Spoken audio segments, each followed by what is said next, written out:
Yes, welcome back to English Safi Online. Fluent English starts here. Now, today we're going to learn how to talk about food and how to order a meal in English. Naam, karibuni sana katika kipindi chetu cha leo, ambapo leo tunaenda kujifunza talking about foods and ordering meals. Talking about foods and ordering meal. Kwa hiyo tunaenda kuzungumzia kuhusiana na talking about foods, kuzungumzia kuhusiana na chakula. Kwa tunaenda kuzungumzia kuhusiana na chakula and ordering meals, na kuagiza chakula. Kwa hiyo tunazungumzia kuhusiana na chakula na jinsi ya kuagiza hicho chakula.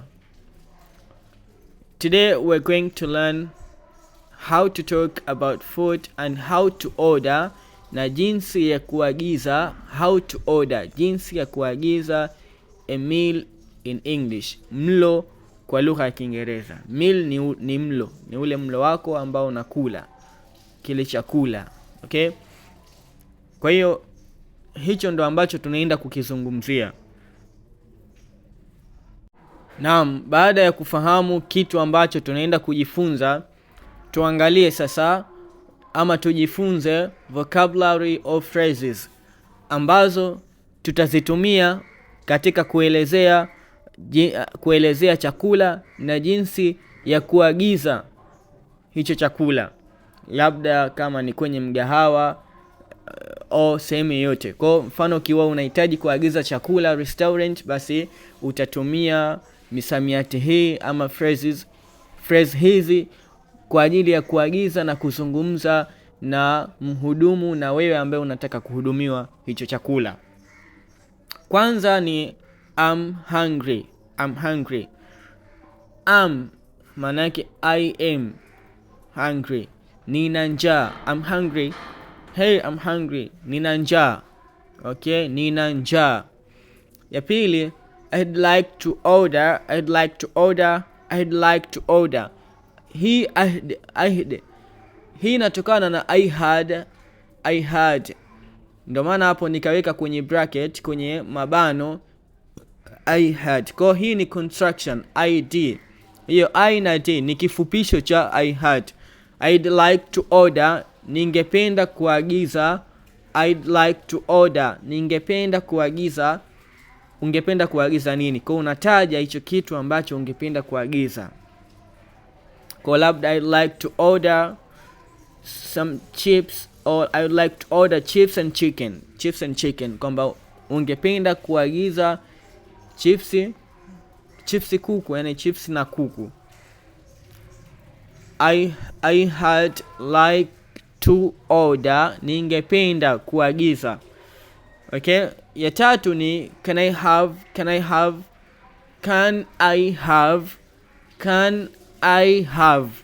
Or can I have.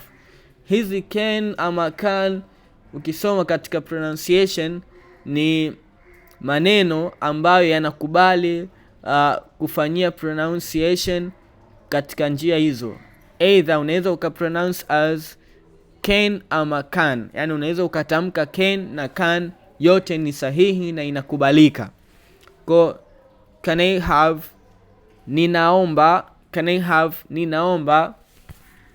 Ni kama vile ukisema labda unaweza ukawa ama ukapata chakula. Can I have some food? Ninaomba chakula.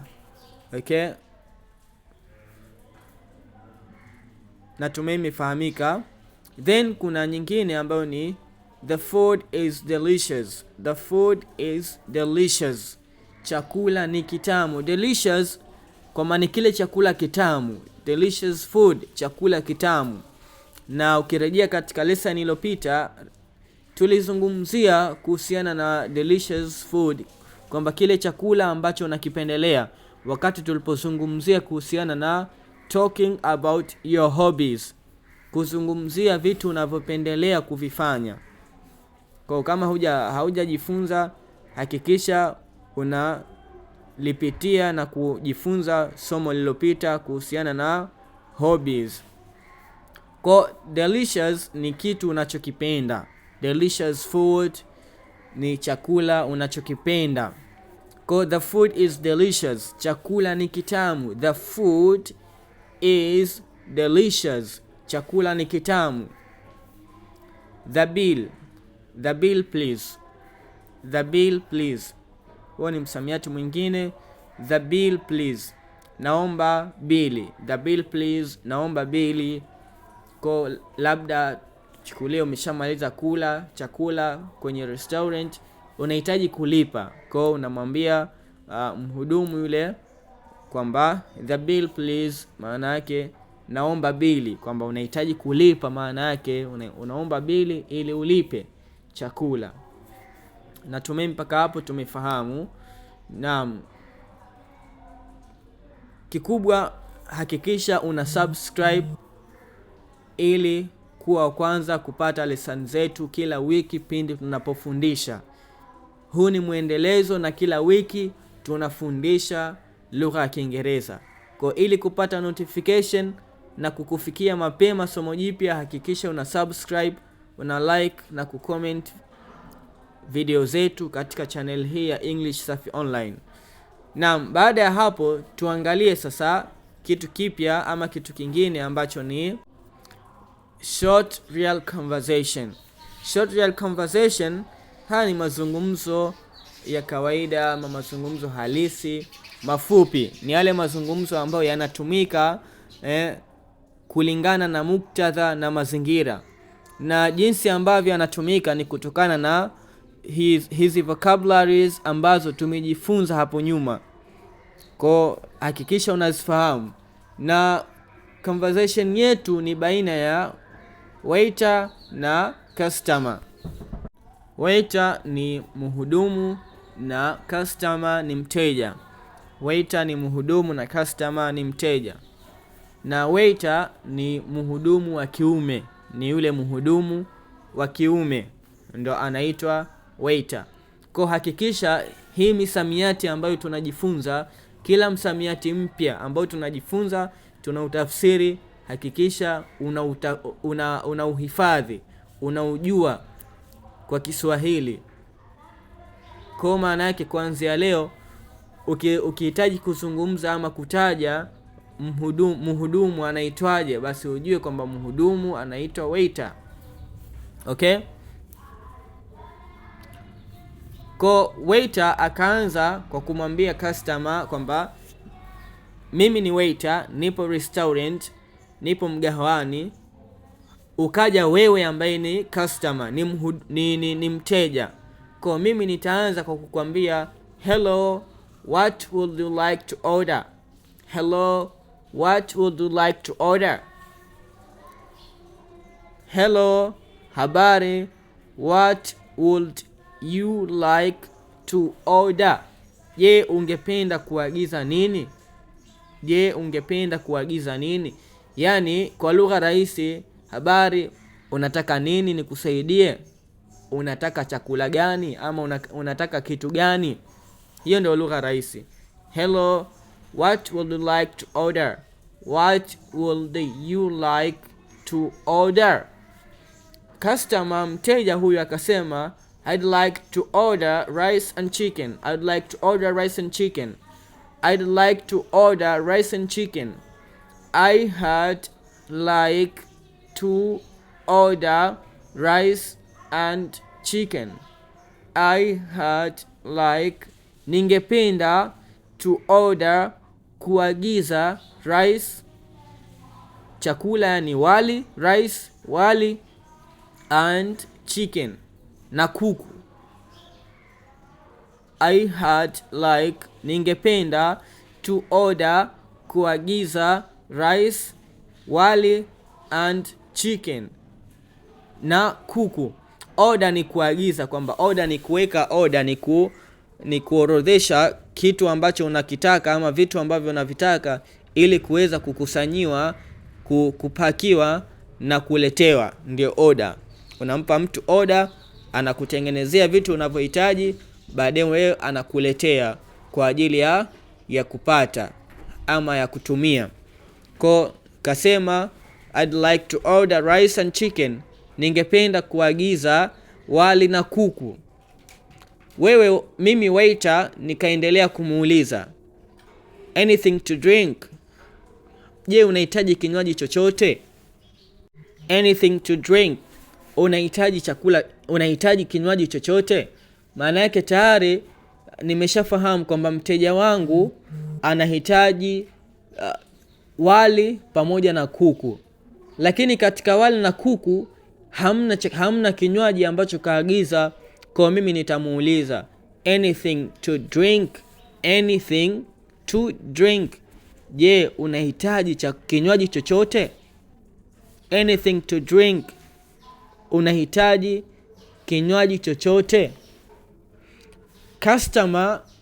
Mteja wangu akasema ama akajibu, yes, ndiyo nahitaji kinywaji. Can I have a soda? Je, naweza kupata soda? Can I have a soda? Naomba soda. Okay? Waiter nikaendelea kumwambia sure, enjoy your meal. Sure, enjoy your meal. Sure, sawa. Sure, sawa. Enjoy your meal, furahia chakula chako. Enjoy maana yake ni kufurahia kitu ambacho uko nacho ama umepewa. Enjoy your meal, furahia chakula chako.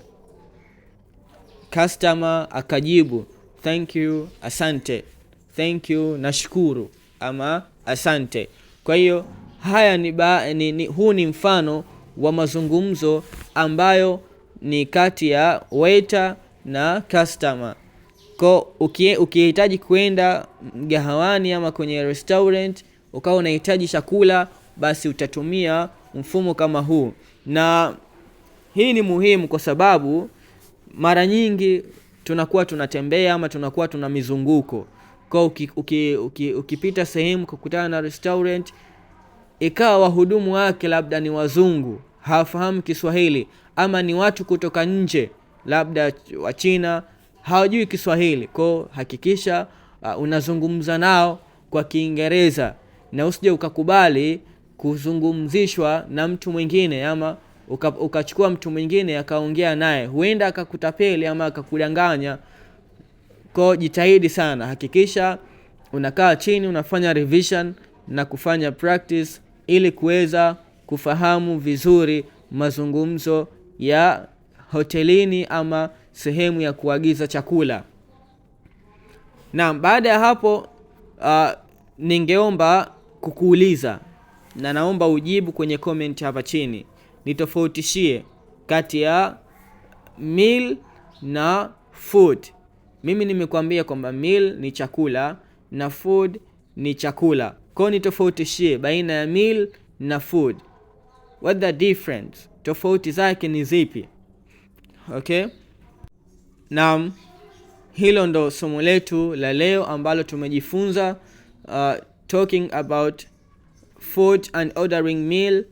Kwa hiyo kikubwa ambacho tunakuhitaji kwako wewe ili kuendelea kujifunza na kupata mafunzo yetu, lesson zetu kwa wakati pindi tunapofundisha, hakikisha una subscribe, una like, kucomment na kushare video hii kwa watu wengine ili na wao pia waweze kujifunza. Usiwe mchoyo, watumie, wasambazie na wengine nao pia wapate kujifunza. Lugha ya Kiingereza ni muhimu sana katika maisha yetu ya kila siku. I'm Abu Suhail Abdallah from English Safi Online. Fluent English starts here. Thanks.